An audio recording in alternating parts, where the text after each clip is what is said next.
Trump adds to a flurry of new executive orders. Day 3 of the Burger Reich. What has day 3 of the Burger Reich brought us? And it will go through the first one, please. Do you want to? Yeah, Mr. President, this is an executive order on crypto. We're going to be.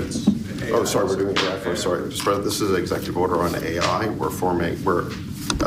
We're basically announcing the administration's policy to make America the world capital in artificial intelligence and to dominate and to. Bro, this is directly because I feel like China was like, hey, we have our own AI. Also, it's free to use. Also, it's much cheaper. And I feel like now they're just like, okay, we got to dump as much money as possible. The Chinese AI is called what? DeepSeek or something, right? Isn't that what it is? R1 as opposed to the OpenAI O1 that we have here, DeepSeek. I think it's frustrated a lot of Americans that China just kind of came in and was like, we're actually gonna be dominant in this field and we're gonna give it away for free so that America can't monopolize AI or the future of AI technology. And also, open sourcing AI in general is probably beneficial to improve the product because the more you use it, the more you train it. And, you know, I think that is supposed to be the future of information anyway. Is supposed to be free to use for all to use, really. And the fact that like Americans are looking for a way to put an enclosure around that sort of thing is expected. It's very Burger Reich. And yeah, I don't know how they would even try to stop it, but we'll see. Most liberals I know hate AI and want to eradicate it completely. I mean, I'm of two different minds on AI. On the one hand, I believe that artificial intelligence is nowhere near as good as the way that people claim it is right now. On the other hand, I also understand that AI and any sort of technological developments is going to be a good thing. It's not a bad thing, right? That's a good thing. It's a tool, right? It's no different than like Photoshop, which ironically also uses AI to a certain degree. Having said that, however, as all tools of efficiency under a capitalist organization of the economy are used, AI will also be certainly used to, one, greatly improve the surveillance technology that's out there, which I'm going to be talking about as well. I tweeted about it last night. And two, and perhaps more importantly, AI, not only in the interim, but just in perpetuity, will be utilized as a way to displace the existing labor force. All mechanisms of technological efficiency are inevitably used to displace the existing labor force. It's not used to make the labor force more productive and then therefore give them an opportunity to work less for the same pay or even more pay, right? It's used to fire the people that were doing the job and then forcing one person to do the job of 10. There's also the other dangerous side of AI, which is that it's contributing to the climate collapse, right? It's incredibly inefficient in terms of its energy consumption, and that also is not great, especially when you consider how unimaginably cooked the planet is, both literally and figuratively. I am not a Luddite, although I do have some Luddite tendencies. I believe in technology. I love technology. I want technological improvements. Having said that, however, you know, it's hard to look at the people that control the stuff and assume that they are not evil demons, and assume it's hard to look at the people that control the stuff and assume that they're going to use it for good. World in AI. Do you want to say your name, your full name? David Sachs, AI and crypto czar. David is one of the greatest. David Sachs is the guy. He made the AI. Oh my, I'm done. This is why I call it the Burger Reich. This is why. I'm not like the most well-versed on like the minutia of Nazi history, but I wonder if there were like Germans at the time who were looking at like Hitler's hand-selected crew and going, that guy's autistic, that guy's gay, every single one of them are on meth. What the fuck are we doing? These guys can't actually run the country at all. Like the fact that we have David Sachs running anything, the fact that he has any proximity to power is insane to me. It's actually insane. And I think it shows how deeply unserious this government is. Once again, showing why I call it the Burger Reich. It's Hitler, but with burger. Howard Lutnick from Tether is going to be the Secretary of Commerce. Him having a podcast geek as an advisor is nothing in comparison. I mean, we also have Pete Hegseth as the Secretary of Defense officially as of today. So that's like, what am I talking about? Of course, David Sachs is going to be the crypto czar. You know what I mean? Pete Hegseth is he is going to head the Department of Defense. It's, first ever DUI hire. The world of AI, most respected probably there is. Yeah, no, totally. Everyone respects David Sachs.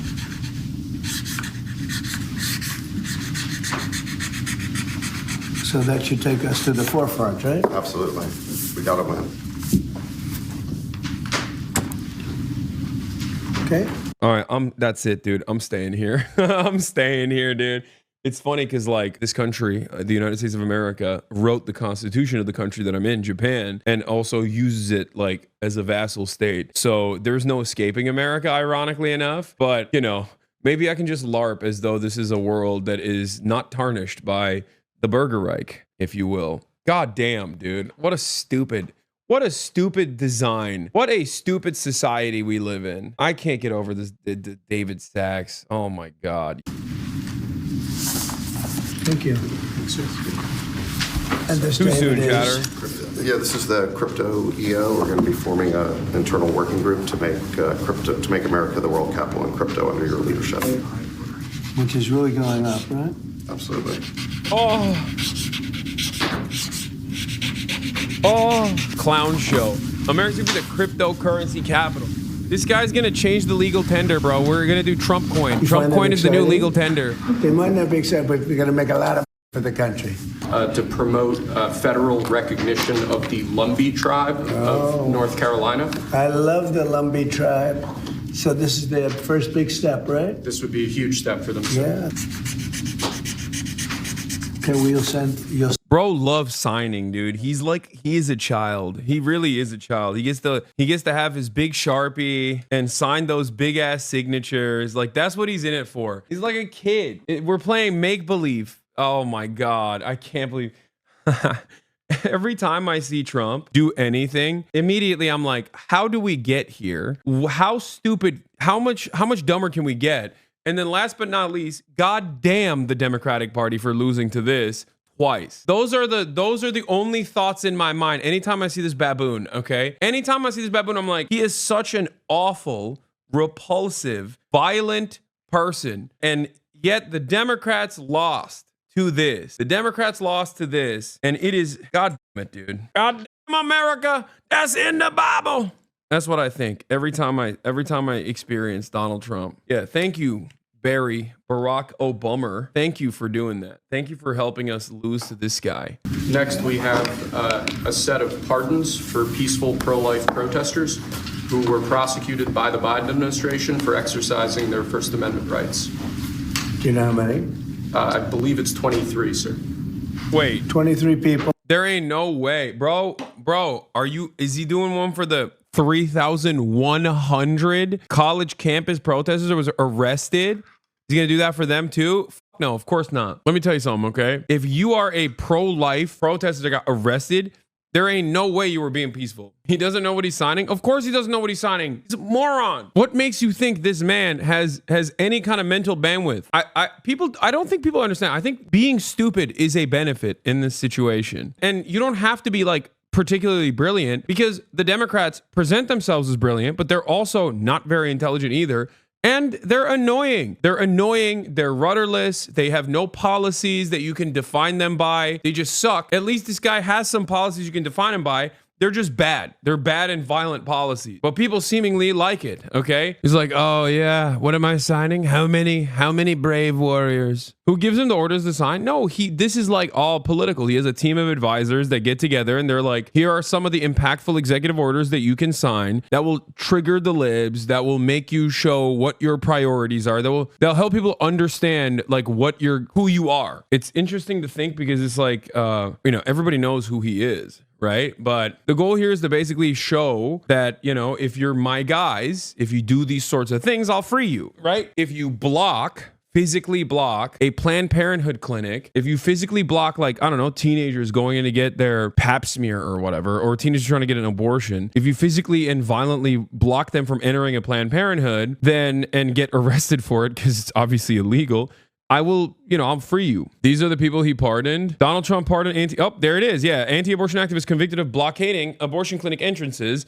Among the people pardoned were those involved in the October 2020 invasion and a blockade of a Washington clinic. Any day now, the egg prices are coming down, chat. Any day, okay? I promise. All he's doing is getting backed up by the corporate oligarchs in the same exact way the Democrats did as well when he railed against them, ironically enough, and do a whole bunch of phony culture war silliness in the way that he's doing right now. This is it. This is what you get. This is what happened in 2016 as well. The impactful legislation is going to come when it comes to greatly accelerating our wars, even further undermining our standing on the international stage, even though Biden certainly pulled a number on that, didn't he? He's also going to do deregulation and tax cuts, and that's it. That's what he's here for. Lastly, sir, we have an executive order ordering the declassification of files relating to the assassinations of President John F. Kennedy, Senator Robert F. Kennedy, and the Reverend Dr. Martin Luther King Jr. That's a big one, huh? A lot of people are waiting for this for years, for decades.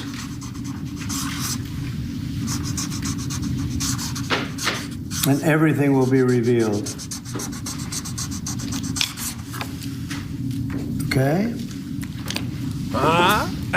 Give that to RFK Jr. Yes, sir. I just realized that one of the benefits of being in Japan is anytime I get pissed off, upset, angry, mad at the world, I can just get up and look outside and be like, well, at least I'm in Tokyo. You know what I mean? That's a W, right? The marker noises. It's so funny. I love the marker noises. The JFK files and the MLK files are a big deal. It's not a little deal. It's a big deal. I don't know what they actually will end up declassifying. I doubt that it's like everything. It's probably going to be censored to oblivion, but a lot of investigative reporters will get a lot of decent stuff out of that, I suspect. Like, there's no way that there's like the damning silver bullet in there. You know what I mean? They're not gonna.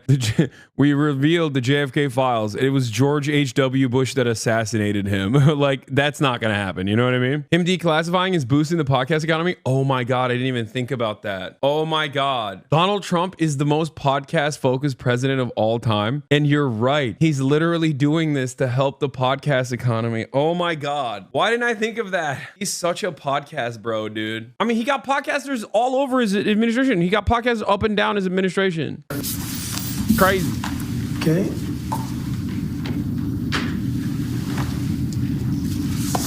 Okay, thank you very Mr. much. Mr. President, a U.S. judge temporarily blocked the birthright citizenship order. Do you have any reaction? No, obviously we'll appeal it. They put it before a certain judge. Dude, what are you talking about? That is literally one of the most unconstitutional things you've signed as an executive order out of all of the insane things that you've signed. That, of course, is going to be like any judge on the planet who isn't like a complete charlatan is going to be like, yeah, no shit. This is the easiest gimme of all time. Of course, a judge is going to strike it down. At this point, we go back to the same dynamic that we exhibited in the church story that happened yesterday, right? It's like, it's the same principle over and over again for right-wing reactionaries. It's like, you're either doing the bidding of the worst right-wing people you've ever seen, or you're woke, okay? Everyone's woke. It could be a Reagan-appointed judge, still woke. If you are actually holding the letter of the law, if you're actually doing what you are supposed to be doing in theory as a judge, which is adjudicate, which is actually look at like the constitutionality of certain executive orders such as this one and stop it, then you're woke. There's only two speeds, okay? Whatever Trump wants, whatever the most right-wing shit is, or politics, or political, or woke as a substitute. A judge has temporarily blocked President Trump's order to end birthright citizenship. Judge Kohenor, a Reagan appointee, said, I've been on the bench for over 4 decades. I can't remember another case where the question presented it as clear as this one. This is a blatantly unconstitutional order. He's right. I am not a believer that the Constitution is even worth the paper that it's printed on. Okay? I think that Americans basically treat it like it's religious texture. Okay? They treat it like it's religious scripture. But of course, much like religious scripture, they refuse to abide by the standards set forth and oftentimes interpret it in whatever ways they see fit, whatever ways that they believe helps their political goals. This is just the case, right? This is just how it is. Having said that, if there are any old school judges out there or anyone that like truly does believe the constitutional guidelines, then yeah, they're supposed to look at this and go, this is the most insane thing you've ever demanded. Because it is directly in violation. It is the most, I cannot think of another order that is this overtly unconstitutional. Like straight up. This is not like Republicans back in the day used to do this thing where they would go back and find like some kind of judicial order from like 1793 and be like, well, women are not allowed to wear pants on Sundays, so that's why we have to prosecute Hillary Clinton and put her in jail or whatever, right? They used to, at the very least, like try to make it seem like there was some sort of like legal reason for why they're behaving this way. This right here is just straight up. That's it. You're just saying like, F the Constitution, which I don't even disagree with you on that, right? Because I think the constitutional interpretation, like the adherence that conservative judges have to like the actual text is a falsehood. It's just bullshit.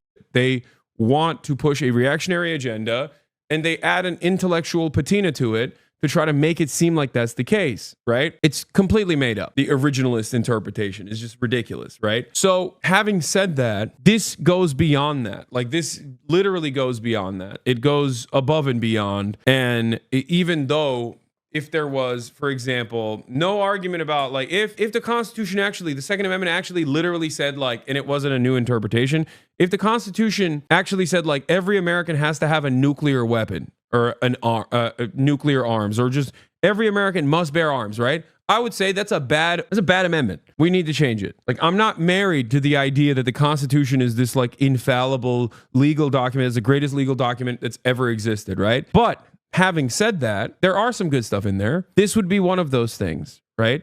Allowing every single person born on U.S. soil immediate American citizenship is pretty solid. It's a good thing. Kind of kept this country going for quite a bit. It's the reason why I am an American citizen, literally. So like there is an air of, I mean, this is like something that I also weirdly enough find personally offensive as well, but I don't want to speak about it too much because then the conservatives are gonna be like, this guy, okay, well, maybe it's good that Trump is actually taking this away, you know, but it is one of the best American principles. America's built on immigrants. Like, anyway, it's just very, very frustrating to see stupid stuff like this go on. I don't know how else to explain it. It's just like, it's both violent and morally repugnant, but there's also an air of stupidity surrounding everything that makes it worse, kind of. Like, these aren't brilliant people. These are not like really intelligent and really morally repugnant people that are creating sophisticated narratives. It's very simple. It's like, what you see is what you get. I'm gonna lie to you about certain things over and over and over again until you believe it. And I can only get away with this because there's no counterbalance.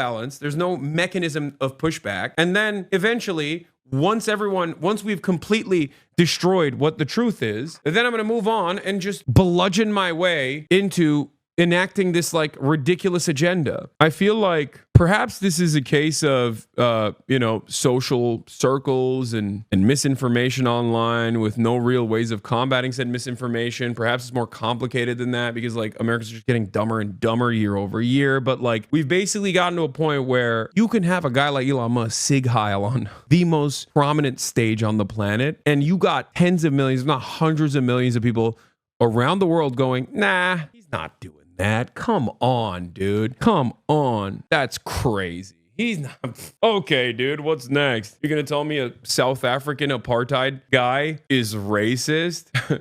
Even though he says racist stuff all the time? Come on. Okay. Yeah, sure. Don't believe your lying eyes is the modus operandi going forward.